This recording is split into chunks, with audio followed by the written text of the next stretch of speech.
Hello my friends and welcome back to another Brotato Ultimate Nightmares guide, where we take the characters that are hardest to beat in the new Nightmare mode, as chosen by you, and try to win with them. Hope you're all doing well.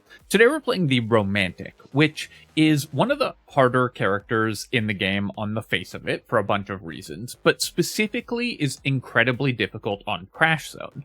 Most characters are harder on Crash Zone and Nightmare, but the Romantic is one that gets a massive difficulty spike on this map, which I will talk about as we approach all of the enemies that make that the case. The Romantic loses armor and gains curse, which is pretty rough on Nightmare mode. Both of those stats can be, well, curse can be risky and armor is extremely important. And we want a weapon that can help offset the penalties while also allowing us to charm. By default, I think that the best way to play the Romantic is to play Submachine Gun, just for the numerous attacks, giving you the highest chance to charm. But on Crash Zone, I'm actually going to go with Slingshot for a couple reasons. One is that the enhanced flies punish you for using submachine guns, because every time you hit an enemy, they're going to make an additional attack. Every time you hit them with a projectile, they're going to release an additional attack. And so submachine gun can be pretty dangerous on Crash Zone for that reason. So Slingshot lets us get around that a little bit. And also the extra HP will allow us to charm things still with reasonable efficiency, even though we're making fewer attacks in total. I'm just going to take an armor here. I would take range damage or attack speed over it, or probably 5 harvesting, but because this character loses armor over time, we absolutely have to prioritize raising our armor. Very, very important to get that as high as possible so that we don't die when we take a hit from an enemy. I will say, very good start here. We got a coupon and a bag, 2 excellent items, and have managed to lock or buy 3 slingshots. Unfortunately, we rolled a bunch and missed on the 4th. Slingshot, because it's a primitive weapon, you're not always guaranteed to find a bunch of copies of it, so it's not that surprising that we only found 3, but losing all that money, definitely a little bit painful. Of course, the advantage to this weapon is that the Romantic's charm chance is based on your health, and the primitive weapon gives you extra health. And because it does a lot of random attacks around the map, it's going to lower enemy health, and then that can charm enemies, which will then do more random attacks around the map, and so on. I'm going to go ahead and take 5% crit chance here. It's not ideal. There's certainly stats we care about a lot more, but it does work with slingshots, which have 2x crit damage, so it's a reasonable pickup. And then, alright, good. We did at least find 5 slingshots. We, of course, were hoping to find at least 6 in the first 2 shops, but with a primitive weapon, that's not necessarily guaranteed. Gonna clear out that tree. We do too much damage per hit at the moment to be able to actually charm anything. So we're going to... It's going to be a minute before we have any allies, but for now, we're happy just clearing the wave and making sure that we're picking up at least most of the materials that drop. We'll take an armor here, and then we'll definitely take a ranged damage. We need to start boosting that very quickly. We'll buy coupon before we buy slingshot, doing it in the right order, and then we can ban pencil to get a free reroll, find another slingshot, which is great. I'm going to buy that over the coffee, because we want to be able to roll and level up our slingshots. I have no consumable healing, so we'll just ban Alien Worm. And then this level 2 sling actually makes up for missing earlier, so that's really nice. We've now found some solid weapon levels. We're, of course, going to prioritize buying ranged damage, because it's very good with slingshots. Every point of flat ranged damage that you get, while it only scales at 80% on slingshots, it's significantly stronger than that because every attack you're making is multiple attacks. So you're going to end up getting 2 or 3 times as much value as a normal character would from buying flat ranged damage. You'll sometimes see people ask why you would buy damage on the Romantic, because you want lots of little damage instances to charm. If you're killing enemies too quickly, you're not charming them.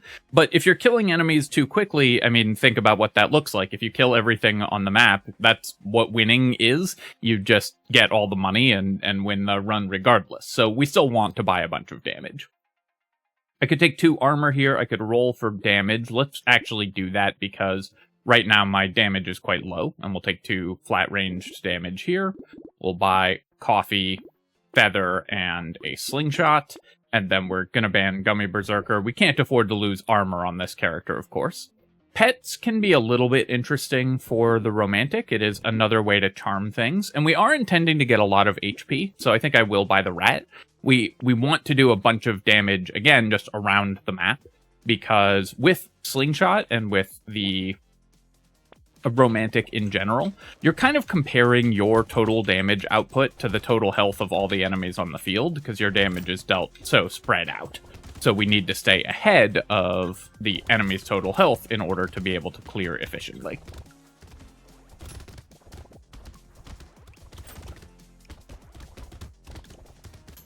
Wave 5 shouldn't be too bad, but Wave 6 I'm definitely nervous about. Wave 6, so we have...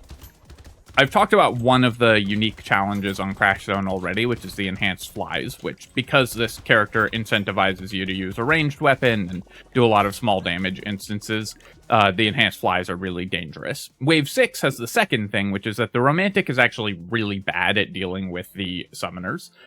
You'll see in a moment what I'm talking about. They have a little bit too much health, or the summoners themselves have a little bit too little health for you to actually kill them, for you to actually charm them, excuse me. Stumbled over that one a little bit.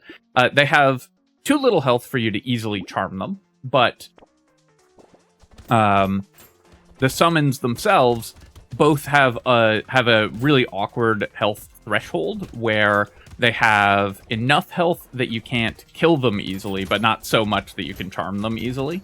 So you often end up with a lot of little summons running around. We actually got really lucky in this wave and charmed both eggs, which is very unlikely.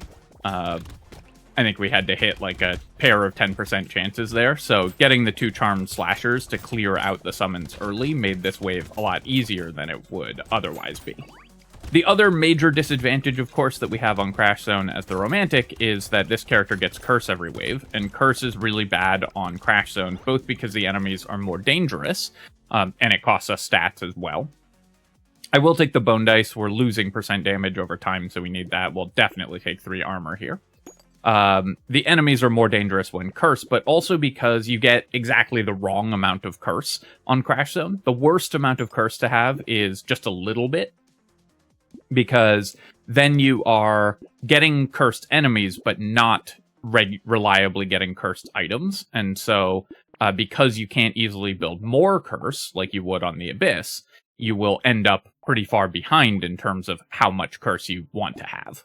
I'm gonna lock the book here. We can ban it and get a free reroll. Use our last reroll.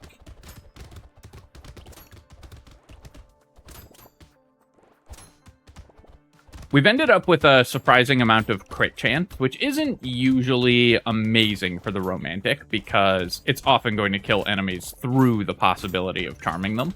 But I think it's still okay, and we still have to play the shops that the game gives us. The other major downside for the romantic on Crash Zone compared to the Abyss is on the Abyss, there's a lot of enemies that just solve the wave for you. If you charm one of the big hatchers or like an enhanced mini-boss enemy or something like that, then that'll just clear the wave more or less on its own for you. On Crash Zone, it's more about lots of dangerous enemies than one specific very strong enemy on most waves, and so it's a lot harder to get just a lucky charm that instantly wins you the fight. Here I will take 10 luck, and then we're going to go ahead and buy all of these, use our ban, take a reroll. Nice. Very happy to get a level 2 slingshot here, so we can at least get all our weapons to level 2. No need to reroll, because we already have a weapon locked, which is exactly what I want. I will say we have the easiest pattern for our boss waves with double Horde Wave. Horde Waves are going to be a lot easier for the romantic than Elite, typically, because we can charm a bunch of the enemies and then they can protect us from the little horde aliens, and you'll often sort of build a little wall of charmed allies around yourself on horde waves. Whereas elites, we just have to fight straight up, and with a weapon that is particularly bad at fighting elites, slingshot is generally pretty tough for elites, Horde Wave is going to be a lot easier. So if you're struggling with this character, re-rolling until you get Horde Waves can often be the way to do it. It'll make it a little bit easier and a little less dangerous to play the hardest waves on this map. Like a wave 14 elite can be extremely bad for you, and a wave 16 is even worse. We'll take an eye patch here. We actually have a lot of crit chance, so the piercing shots can help, and even though it costs me armor, which I obviously do not want to reduce, now that we have eye patch, the sunglasses there increasing our crit chance means that we're going to get a lot more little attacks out of that.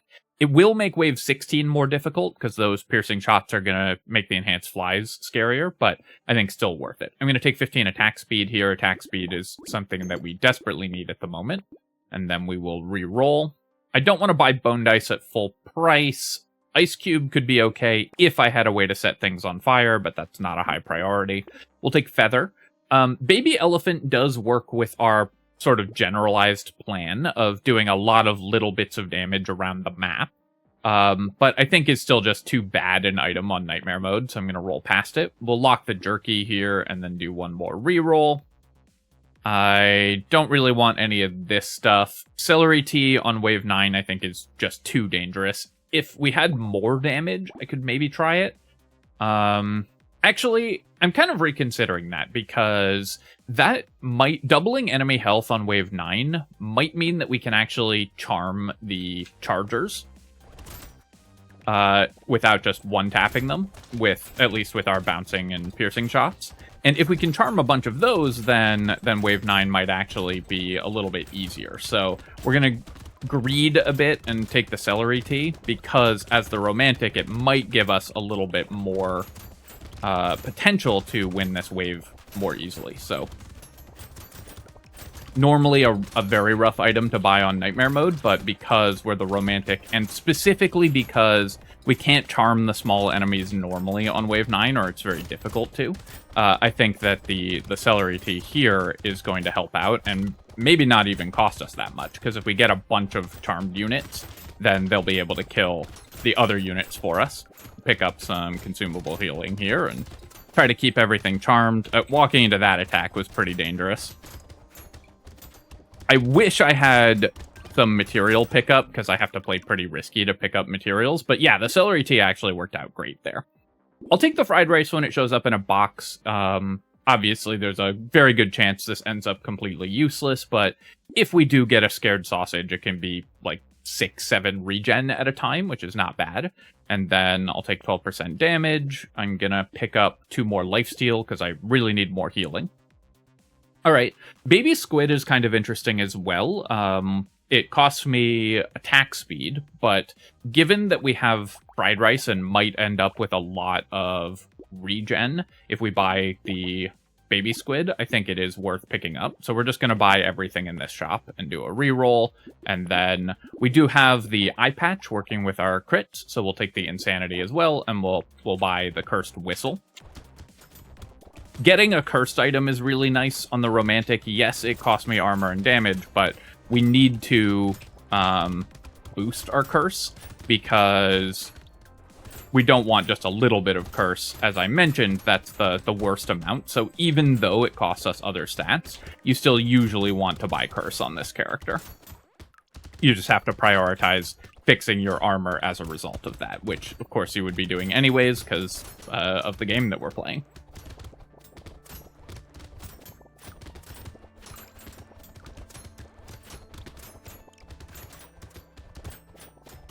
Yeah, I'm very happy with the Celery Tea pickup. I wasn't expecting, or it took me a second to make that decision, because normally a good heuristic on Nightmare mode is never buy that item.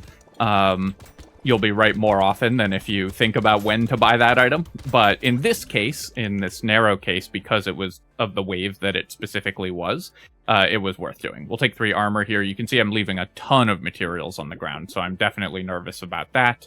I will pick up the injection. It does cost me HP, but I need more % damage. Okay, we can actually use the incendiary turret with our fried rice, and I am going to buy that, I think, over the damage item.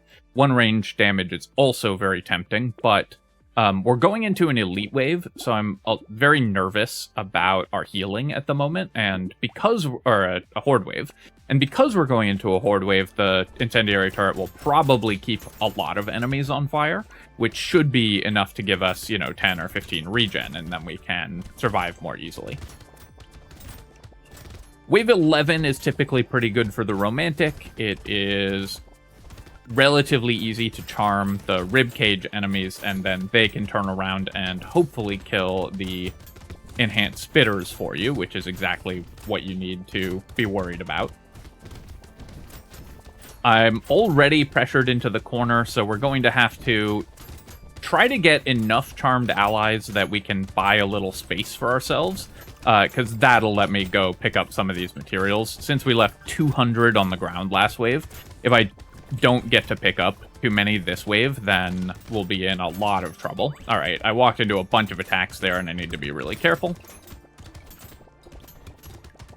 Enhanced spitters can still definitely kill us, so I still left 200 materials on the ground, but at least it didn't get worse. We'll take the helmet here. I will just take more armor. Really important to prioritize buying armor on this character. We'll buy all this stuff. We will re-roll. Small magazine is the best item that you can get in general for pretty much any ranged build. Do I want the Vigilante Ring first? I think I can buy both. I do want Vigilante Ring. I could, if I'm getting really greedy here, I could wait a wave to buy small magazine and pick up the pearl. I do want both, but I think that's just too greedy. We're just going to make sure that we can clear the wave, and we'll make more money anyways. We actually have enough armor that I can afford to buy the sunglasses, I think. Tractor, yeah, do I want that? I guess I do. I think we'll be okay wave 13. So we can afford to spend on the tractor. Also, if I can pick up enough materials this wave, we should have a pretty reasonable amount to spend. So hopefully I can just buy all 4 of those items, even though they're pretty expensive. But we have a lot of leftover materials from last wave that we didn't manage to pick up, so we've got a little more money to work with.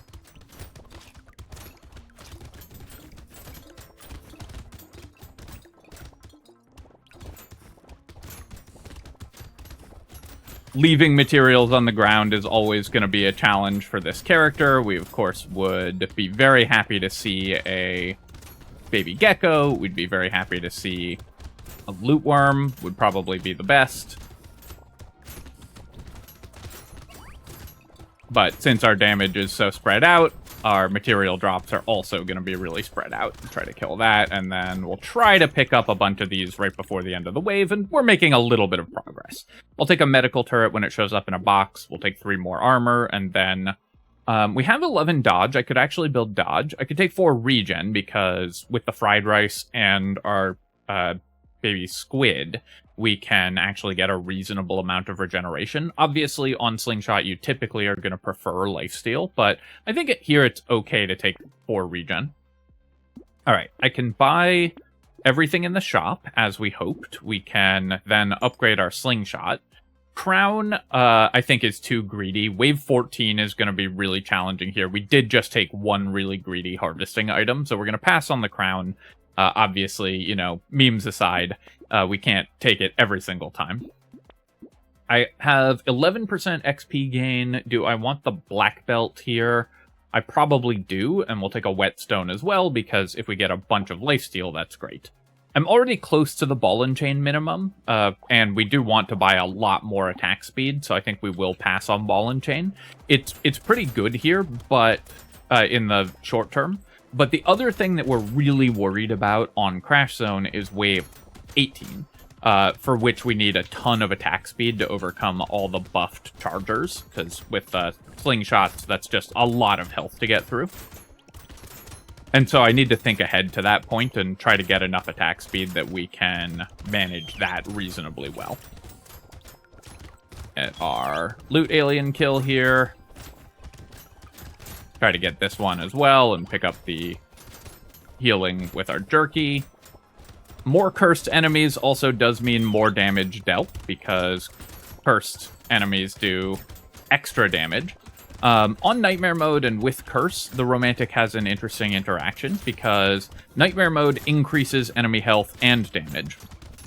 So you might think it sort of comes out in the wash, but your charmed allies actually kill faster on Nightmare mode than on lower difficulties, because they get 160% of the normal health and damage, but when you charm an enemy, its damage gets multiplied by 3. In order to allow it to actually, contribute meaningfully and kill stuff. And since you're multiplying the damage, or since you're multiplying the increased damage and not multiplying the increased health, your charmed allies actually kill faster on higher difficulty settings. I'll take the plant here. Yes, lifesteal is good, but we're kind of building a dual-pronged strategy. We'll recycle that because it costs ranged damage. I do want lifesteal. I think I'm going to roll, and I'm looking for attack speed or ranged damage, but we'll take 2 armor as well. We'll go ahead and buy this entire shop. And, okay, a cursed fishhook. That's a pretty nice one.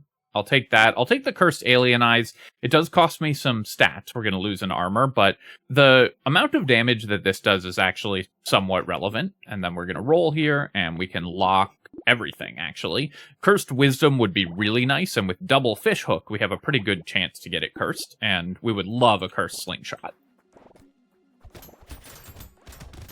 So the only thing I'm really missing at the moment is attack speed. I wouldn't mind one big range upgrade as well. We actually got very lucky to charm that summoner there.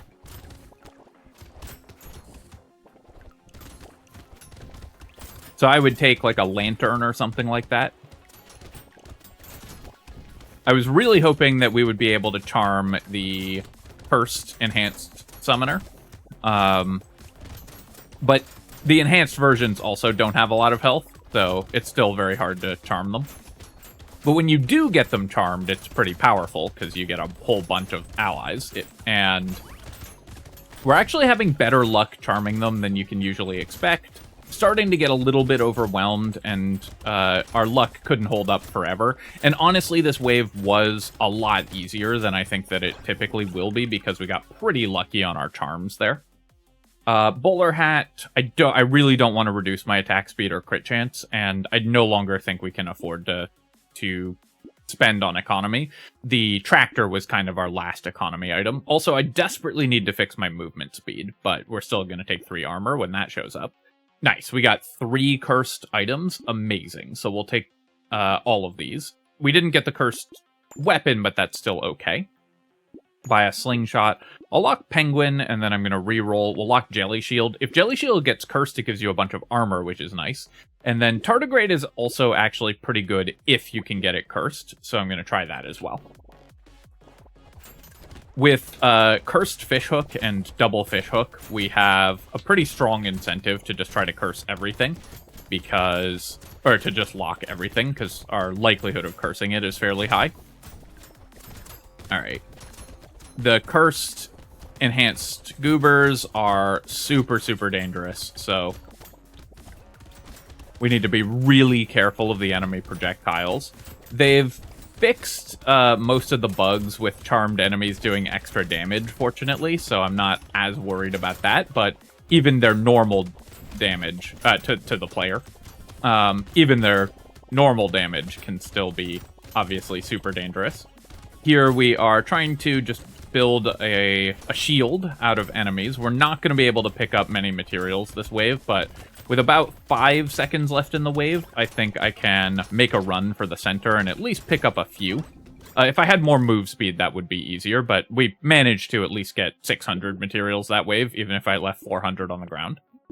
Yeah, I'll take a Vigilante Ring in a box. I mean, we'll take all this stuff. That's fine. And then I would love to pick up move speed, but I can't really afford to turn down the damage. Sadly, we didn't get the Tardigrade cursed, so I'm not going to buy it.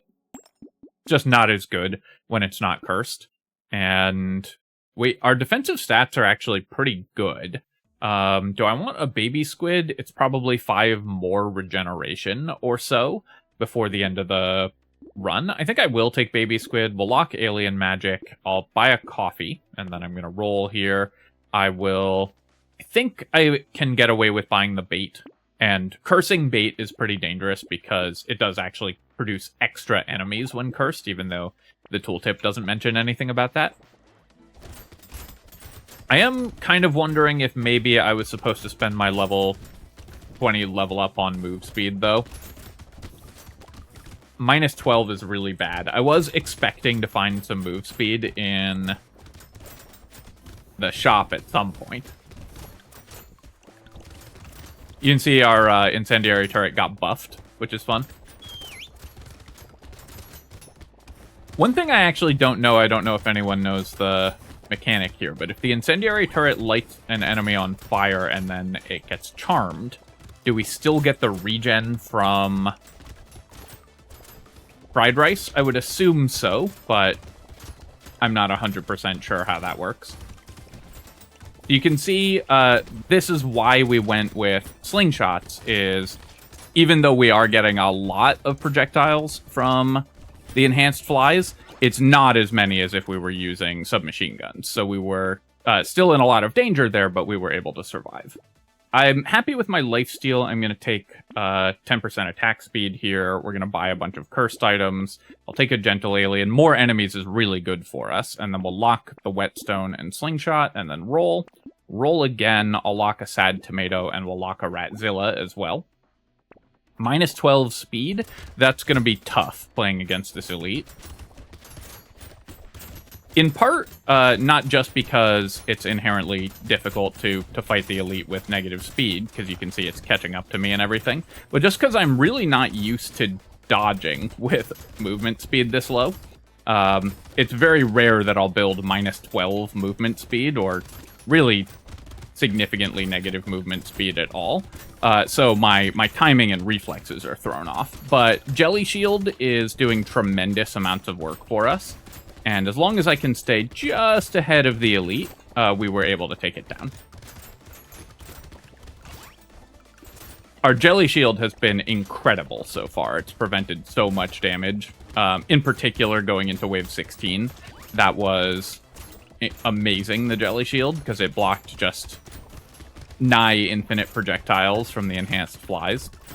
Sadly, I wasn't able to pick up all the materials, but at least we reduced the bank of doubled materials. Okay, nice. It does cost me armor and max HP, which is bad, but the 10 dodge is relevant. We are probably going to build dodge before the end of this run, and fixing our move speed with the jetpack is incredibly powerful here. I could take 5 crit chance, but I think I'm going to reroll, and we'll take 15 attack speed, and then I will upgrade this to a level 4 cursed slingshot, because with a cursed weapon, you usually want to upgrade the cursed one to maximum. So I actually have to be a little careful here, because if I buy curse, I am losing armor. We're going down to 9 armor. I think it's still worth buying all of this stuff, because we still only go down to 9 armor, and we should be able to fight wave 18. I'm going to not buy boiling water, because I don't want to lose any further armor by going up to 60 curse. Pile of books, I think I'm going to pass on here. I will take a baby gecko, and then I'm going to reroll again. Blazemander is another way to trigger the... It is another way to trigger the fried rice, so we can get some extra regen from the Blazemander. Alien Baby also isn't ridiculous here, and I think I will take it. I'm going to lock it and see if it gets cursed. Increased enemy health, as we saw in the Celery Tea wave, isn't all bad for the Romantic, and we need some max HP. That's something that we actually need badly. I think even though we have fried rice, it's not worth taking Blazemander. It's just not enough fire. How's my knockback? It's at -9, so I can't really use Boxing Glove. I'm going to roll one more time because I really want to lock some other stuff. First Mirror would be really nice. I guess Scar is kind of pointless to lock going into just one wave. Alright, so this wave is going to be really tough. Enemies are really, really fast. They hit really hard. The buffing aliens are super dangerous. I'm very glad that I have the level 4 slingshot, because that's helping to clear the buffing aliens. The curse slingshot is helping to clear the buffing aliens before they can buff too many of the chargers. Need to make sure I'm picking up these materials, picking up these consumables. Trying not to leave too many doubled materials on the ground for future waves here. once enough enemies have spawned, once a critical mass of enemies have spawned, we can kind of they can help keep the wave clear for us. But the beginning of wave 18 with all of the buffed horned chargers is very scary for this character.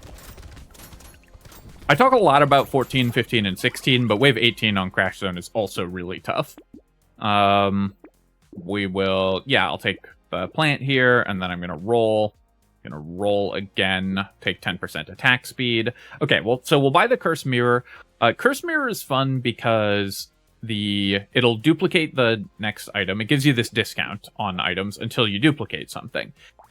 We could potentially duplicate a unique item, and then you don't lose the mirror, and then you get to keep the discount. Now, unfortunately, there's no unique items in the shop, but I think what we're going to do here is give enemies 12% more health. We do lose 2 armor and some damage by buying 10 curse all at once, but the 50 max HP should give us such more reliable charming that I think mirroring the alien baby here is actually pretty good. Buy all this stuff. Slowing the elites to help bounce shots off them is pretty nice. And then I will lock the octopus and the ritual and do a reroll. I guess we don't need the fish hook. I will take shackles, though. The regen is good, and like I talked about, I wouldn't mind a range upgrade as well.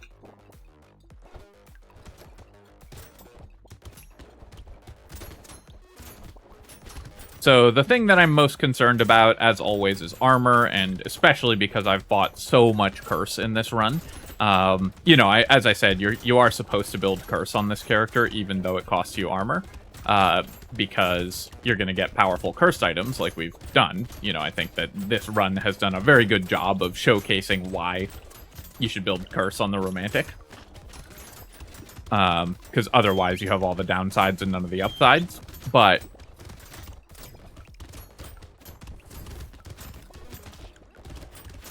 we do have a lot of curse, which has reduced our armor, and even more than I usually would on the romantic, which does mean that the bosses, which we don't have enough damage to kill incredibly quickly, are still going to be really dangerous.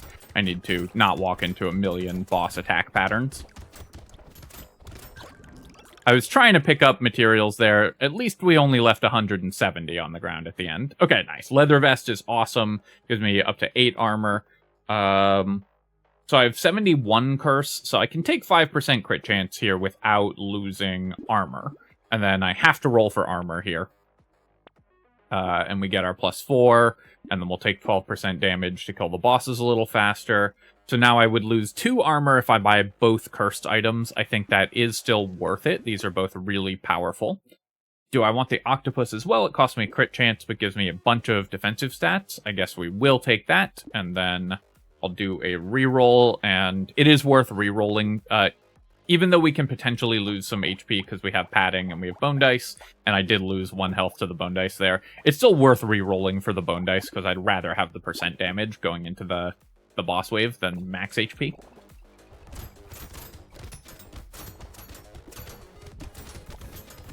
So, of course, we are going to be evenly DPSing the bosses. There's nothing we can do about that. I just need to dodge as many attacks as possible. I have really good max health, so even with poor armor, we shouldn't get one-tapped, and hopefully I can